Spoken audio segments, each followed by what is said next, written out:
Ici, pour manger bio, on cultive le lien, on sème du sens depuis 15 ans. L'association Le Goût d'ici, des fermes, des familles, des fourchettes et une sacrée dose d'humanité en local. Portrait de ses producteurs et productrices sur Vallon de Vilaine avec Radio Laser. À Guipry-Messac, entre pré, laine et tradition bretonne, Sébastien Vétil et Vanessa André élèvent des vaches armoricaines et des chèvres angora, de la viande persillée à la douceur du mohair. Tout est local et bio et plein de sens. À l'occasion des 15 ans du Goût d'ici, Sébastien Vétil est avec nous, bonjour. Bonjour. Alors Sébastien, votre ferme, on peut vraiment le dire, c'est un lieu pas comme les autres. Si on arrive chez vous, par exemple, un vendredi soir à 17h, qu'est-ce qu'on découvre ? On va découvrir deux élevages un peu particuliers. Ouais, on élève des chèvres angora. Donc c'est des chèvres particulières parce qu'elles sont uniquement élevées pour la production de mohair, donc de lainage. On produit des lainages et des tissages en mohair. Et puis également, on va croiser des vaches armoricaines.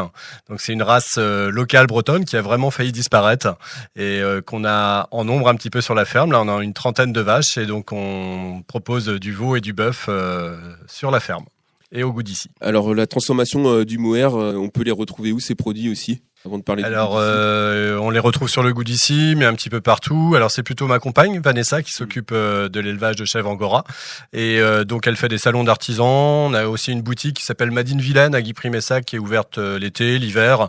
On a une boutique à la ferme, on vend par internet, enfin par tous les moyens possibles en vente directe aujourd'hui. Ouais. Alors la vente directe, c'est aussi la maîtrise du prix et le relationnel avec les consommateurs et consommatrices.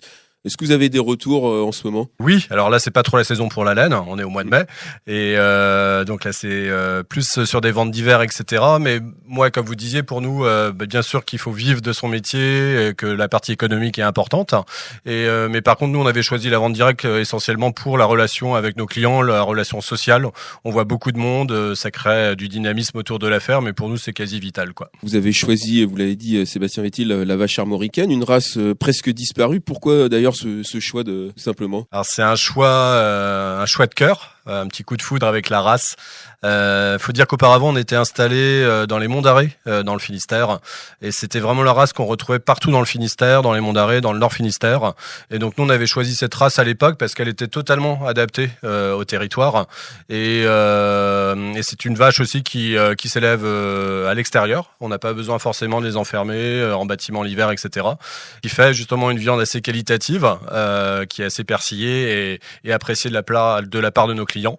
Et c'est aussi une vache docile. Donc là, ça fait 4 principaux critères qui font que le coup de foudre a été instantané.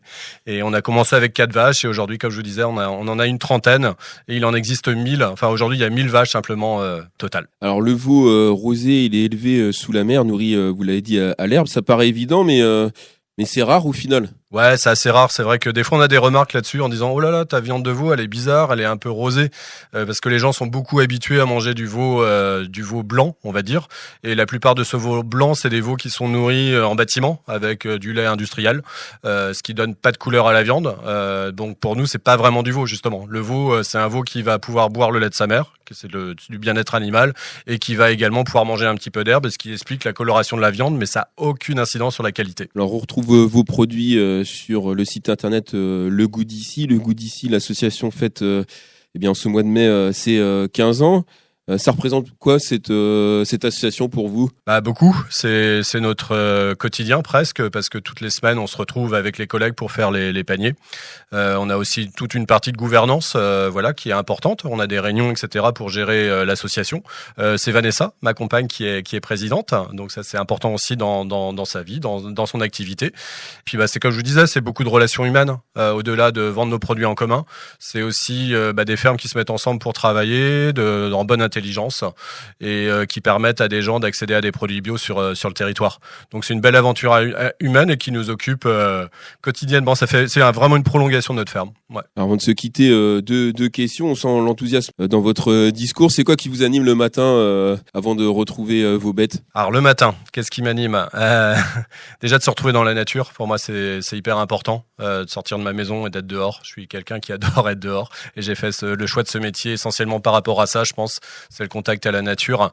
Ensuite, c'est bien sûr la satisfaction d'élever des animaux du mieux possible, en respectant l'environnement, en respectant l'homme aussi, c'est important, les relations humaines que je vous disais tout à l'heure. Donc cette satisfaction-là, elle est importante pour moi.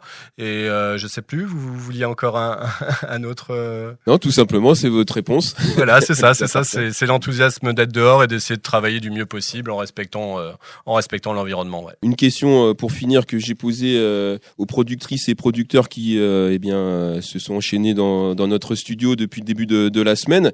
Vous êtes sur Guy Primessac. Qu'est-ce que vous adorez ou vous aimez sur votre commune ? Je vais vous la placer parce que j'ai deux passions dans la vie. J'ai une passion autour de l'agriculture, vous avez bien compris, mais je suis également très passionné par la pêche. Et donc Guy Primessac, c'est une super commune pour ça. On est à la Vilaine, quoi. Et là, j'envisage même d'avoir une petite prolongation de mon activité autour de la pêche. J'envisage peut-être faire une aire d'accueil pour les pêcheurs sur la ferme, un petit camping, et peut-être reprendre une formation pour faire du guidage. Donc j'ai envie d'associer les deux, agriculture et pêche, et la commune de Guy Primessac est vraiment idéale pour ça, grâce à la Vilaine. Alors je ne sais pas si vous avez vu l'information, on avait pu voir fin mars dernier, je crois que c'est vers le 28 mars, un silure a été pêché en Vilaine de quasiment 3 mètres. Ouais, c'est quasi 2,60 m, c'est presque 3 mètres, c'est assez impressionnant, ouais. Et ça, c'est à quelques pas de ma ferme, quoi. Donc c'est un peu hallucinant de se dire qu'on a ce type de poisson au pied de notre ferme, ouais. Du mohair à la viande bio, du savoir-faire à la passion. Merci à vous, Sébastien et Vanessa du GAEC de Brandade, situé à Guy Primessac. Vous pouvez découvrir leurs produits sur le site internet legoudici.com. On vous remercie et puis on souhaite un bon anniversaire à l'association qui fête donc ses 15 ans. Merci Sébastien. Merci Radio Laser.